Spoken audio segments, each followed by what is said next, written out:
Welcome to 10 Minutes With. It's a podcast for people who want to listen to podcasts but don't have all day. We've got a quick chat with someone you might be interested in learning more about in about 10 minutes. Mike Weaver is the iconic lead singer of Big Daddy Weave. The band's gritty and unpretentious style is what's drawn audiences to them for decades. A lot of bands are seeing growth on social media now with things like viral dances. I know that's not really a Big Daddy Weave thing. What could you see yourself going viral for online? Man, that has been our entire problem, is we are completely uninteresting to the internet world, I feel like. It's like our kids have to inform us about any kind of trend. And the trend that I am most interested in, which I don't think we're going to start anything, but I was just asking some young people about today, is my son Eli will take any shirt and then just with scissors, just take the last couple inches off the bottom of the shirt. And that's just this thing, And so I was like, when did that become a thing, man? And who made that popular? And they could never give me a definitive answer, but like everybody in his age bracket does that to their clothing on this tour, which just kind of reiterates to me that I think I'm just too old for probably anything trendy, So that's kind of our take on it anyway. I think the 80s are responsible for that. Did they do that in the 80s? I'm pretty sure. Because, man, I was all about the 80s, right? I was all up in Eddie Van Halen in the 80s, right? And so, yeah. He said something that, too, that it could be like a throwback to the 80s. But I didn't remember them clipping off their shirts like that. We cut up everything. That's how. Did you do that? Did you do that to your clothes then? Come on. So if there's one thing that I think your band is known for kind of in the industry, it's prayer. Yes. You kind of have this reputation of praying for people at your shows, praying for the seats in the venue. Prayer is where it's at. Yes, ma'am. Prayer's the lifeblood of our relationship with Jesus, it really is. It's about relationship, right? That's one of the main ways that we walk in relationship with him, is talking to the one who knows everything and then hearing back from him too. Prayer's a two-way conversation, And so my brother started a thing. I guess when we first started, we would catch him in rooms before anybody got there, the venue that we were going to play in. And he would kind of be walking through the place, laying hands on each seat in the place and asking Jesus to move in the life of the person who's going to sit in that seat. And we would watch Jesus do it. It's what we do today in his memory. And it's our way at about 4:30 every day to kind of connect with each other and connect with the Lord before we start every night, This new album that just dropped. Yes. Man, there's some wrestling going on. You still wrestle with God. Of course, And what I'm blown away by is he's a God who will wrestle with us, right? Because, honestly, if you're the God of the universe and you're calling all the shots, I sort of don't get why he wrestles with us sometimes, I would just end it, right? But he wants that interaction. He wants that. He welcomes that. And he's never threatened by the stuff we come up with, how offensive would it have to be, when, the created, says to the creator, why, and points the finger in his face. He so patiently deals with us, and he keeps on with us. And I love that that's who he is, because he has to be almighty to be omnipotent God or whatever, right? But he doesn't have to be loving and kind and generous and patient and faithful and all the things that he is, And so I love that he puts up with us in that patiently, and I don't understand why he just doesn't give a direct answer sometimes, because there's a lot of questions that I've had that I just feel like, God, if you'd just say a word, it would be all put to rest. Why, for instance, I run into so many people who you go through some kind of difficult situation. You're like, why, God, why? Every night with audiences everywhere we play, I'm like, anybody else wonder why? Then the whole place raised their hand. Anybody else get an answer? Zero answers, If they have an answer, I'm instantly skeptical of that person. I'm like, I don't think you heard the right thing, So we started asking a different question after a while, though, because he puts up with us. We said, well, God, if we don't know why, then what are you doing right now? And I'll tell you what, he's everywhere and he's moving all the time. And he's always got a heart for the one, that he leaves the 99 for. I've been that one repeatedly, I feel like, especially in this last season. But I love that he's a God who continues on with us, you know, and that he has such a beautiful heart for every individual, you know. We're talking with Mike Weaver, who's part of the Let It Begin tour with Big Daddy Weave, David Leonard, and Megan Woods, October 10th in Erie, the 12th in Rochester, and the 22nd in State College. You've been pretty open about the challenges the band has faced. Have you ever questioned whether you're going to keep doing this? All the time, weekly, you know, especially without Jay here. My brother Jay was like, I'm kind of like the mouth of the band.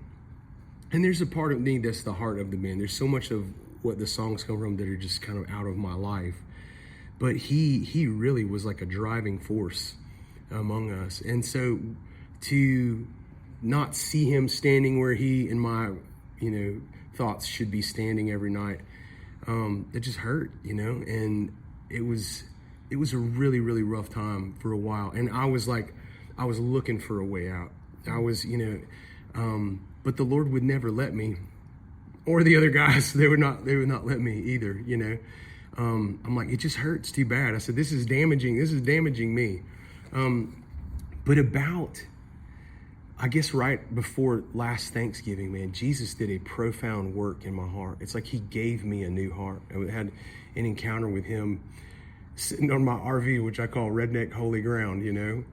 It's out next to our house. We had it moved up because like we had relatives coming for Thanksgiving and we needed extra beds. And so we had a place for them to stay. And I'm sitting out there quiet with the Lord, and a friend of mine who ministers to wounded veterans, actually does inner healing ministry, was praying with me, man. And it's like in my mind's eye, my heart's eye, I watched Jesus take this like old black, shredded, deflated, broken heart out of my chest, and then he put this brand new volleyball-sized glowing orb-shaped heart in my heart, in my chest. And man, I have never been the same from that moment. I did not fully realize it until we got out on tour with Ben Fuller. Ben Fuller, man, is a walking revival. And I'm telling you, Jesus has used him to encourage me and to minister to me so much in this last season.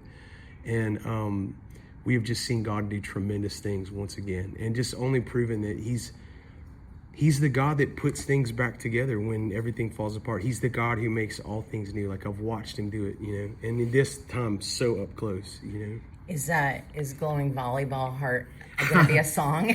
No, that would be pretty rad. I think that's awesome. We might be going back to the 80s again or whatever. You know? It's like, I like it. Yeah, that would be good. I could cut off the edge of my shirt and then, you know. I don't know if you need to go that far. I don't think so. I need all the shirt I can get, really, is what I'm telling you. I like extra shirt as well. I think right now Christian music is really facing scrutiny. People are going, wait, how do I know that the person I hear on the song, the person I see on the stage, is the same person who's living the life? And I think you do that so well, unless you're the greatest con man ever, because you just live with such vulnerability. Well, I think that would be the only way that it is because I think you know about the other one that's back here already. Yeah, man, everybody has some alter ego back there. That's what I want to know, is why they think because we're Christians that we don't have that. Mm-hmm. It's because we have this misconception that Christian us somehow all of a sudden have it all together. That's not. We're just the ones that are forgiven, and we know it. That's what we need to be extending people. Not like, well, you better come up to this level. We can't come up to anybody's level. That is the entire point of the gospel. We cannot do it. So Jesus did it. If anybody's holding anybody to any other standard than that, and I get it, because Paul says, don't let a lot of you become teachers, and there's all this stuff. And as a Christian artist, a teacher, I don't know. I mean, maybe that's arguable because they have a platform or whatever. But it's like, I think we're trying to grade each other a little harshly. When you be like, Jesus is like, instead of being like, look at what this guy has, he's like, go look at the telephone pole that's sticking out of your own eye. Right. By the way, that telephone pole exists in every Christian artist, in every pastor, in every, right? Yeah. And the only way any of us are getting there is the fact that Jesus had to come his own self, the only one who's ever been perfect. And he bled for all of us, you know? I got a heart for people who are hurting and broken and who are called to minister also. And I think that that's why I want to tell people I don't have it all together, you know, is because that's an unrealistic expectation. Mm-hmm. I think the part of my testimony that Jesus used more than anything else is me talking about hating myself. what do you think I hate? Something that's probably not very beautiful, right? You know what I mean? Something that's probably not very, I want to air this out in front of everybody, right? It's like, we all got garbage, you know? We all have sin nature that Jesus dealt with on the cross, and Jesus is now becoming inside of us, the reality, the Spirit of the living God who wants to take more and more ground every day as we're learning how to surrender completely, you know? Big Daddy Weave headlines the Let It Begin tour with David Leonard and Megan Woods, October 10th in Erie, the 12th in Rochester, and the 22nd in State College. Connect to tickets on the events page at familylife.org. If you've enjoyed this episode of 10 Minutes With, be sure to subscribe so you don't miss the next episode. You might also consider giving to Family Life, the listener-funded ministry that makes this and other podcasts possible. Go to familylife.org and find out more about what we do. Did you know Family Life offers a variety of podcasts? Get up to date with Family Life news or enjoy some family time with Family Life kids. There's Can't Say That on Christian Radio, a new Family Life original podcast that digs into topics we would talk about on the radio if we could, and maybe we should. They're all free and on demand at familylife.org. Just click podcast in the radio menu.